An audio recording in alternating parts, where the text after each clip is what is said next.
हिंदी। एक बार एक हंस और हंसिनी हरिद्वार के सुरम्य वातावरण से भटकते हुए उजड़े वीरान और रेगिस्तान के इलाके में आ गए। हंसिनी ने हंस को कहा कि ये किस उजड़े इलाके में आ गए हैं, यहाँ न तो जल है, न जंगल, और न ही ठंडी हवाएं हैं, यहाँ तो हमारा जीना मुश्किल हो जाएगा। भटकते भटकते शाम हो गई तो हंस ने हंसिनी से कहा कि किसी तरह आज की रात बीता लो, सुबह हम लोग हरिद्वार लौट चले गए। रात हुई तो जिस पेड़ के नीचे हंस और हंसिनी रुके थे, उस पर एक उल्लू बैठा था। वह जोर से चिल्लाने लगा। हंसिनी ने हंस से कहा, अरे यहाँ तो रात में सो भी नहीं सकते, ये उल्लू चिल्ला रहा है। हंस ने फिर हंसिनी को समझाया कि किसी तरह रात काट लो, मुझे अब समझ में आ गया है कि ये इलाका वीरान क्यों है। ऐसे उल्लू जिस इलाके में रहेंगे वो तो वीरान और उजड़ा रहेगा ही। पेड़ पर बैठा उल्लू दोनों की बातें सुन रहा था। सुबह हुई, उल्लू नीचे आया और उसने कहा कि हंस भाई, मेरी वजह से आपको रात में तकलीफ हुई, मुझे माफ कर दो।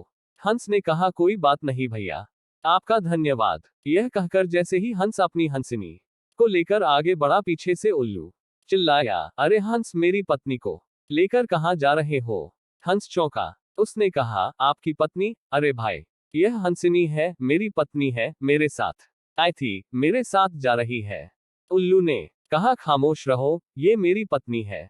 दोनों के बीच विवाद बढ़ गया। पूरे इलाके के लोग एकत्र हो गए। कई गांव की जनता बैठी, पंचायत बुलाई गई, पंचलोग भी आ गए और बोले, भाई किस बात का विवाद है?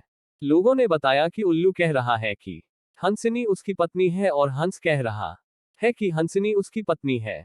लंबी बैठक और पंचायत के बाद पंच लोग किनारे हो गए और कहा कि भाई, बात तो यह सही है कि हंसिनी हंस की ही पत्नी है, लेकिन ये हंस और हंसिनी तो अभी थोड़ी देर में इस गांव से चले जाएंगे। हमारे बीच में तो उल्लू को ही रहना है, इसलिए फैसला उल्लू के ही हक में ही सुनाना चाहिए। फिर पंचों ने अपना फैसला सुनाया और कहा कि सारे तथ्यों और सबूतों की जांच करने के बाद यह पंचायत इस नतीजे पर पहुंची है कि हंसिनी उल्लू की ही पत्नी है और हंस को तत्काल गांव छोड़ने का हुक्म दिया जाता है। यह सुनते ही हंस हैरान हो गया और रोने, चीखने और चिल्लाने लगा कि पंचायत ने गलत फैसला सुनाया, उल्लू ने मेरी पत्नी ले ली। रोते चीखते जब वह आगे बढ़ने लगा तो उल्लू ने आवाज लगाई, ऐ मित्र, हंस रुको। हंस ने रोते हुए कहा कि भैया, अब क्या करोगे? पत्नी तो तुमने ले ही ली, अब जान भी लोगे? उल्लू ने कहा, नहीं मित्र, ये हंसिनी आपकी पत्नी थी, है और रहेगी। लेकिन कल रात जब मैं चिल्ला रहा था तो आपने अपनी पत्नी से कहा था कि यह इलाका उजड़ा और वीरान इसलिए है क्योंकि यहाँ उल्लू रहता है। मित्र, ये इलाका उजड़ा और वीरान इसलिए नहीं है कि यहाँ उल्लू रहता है।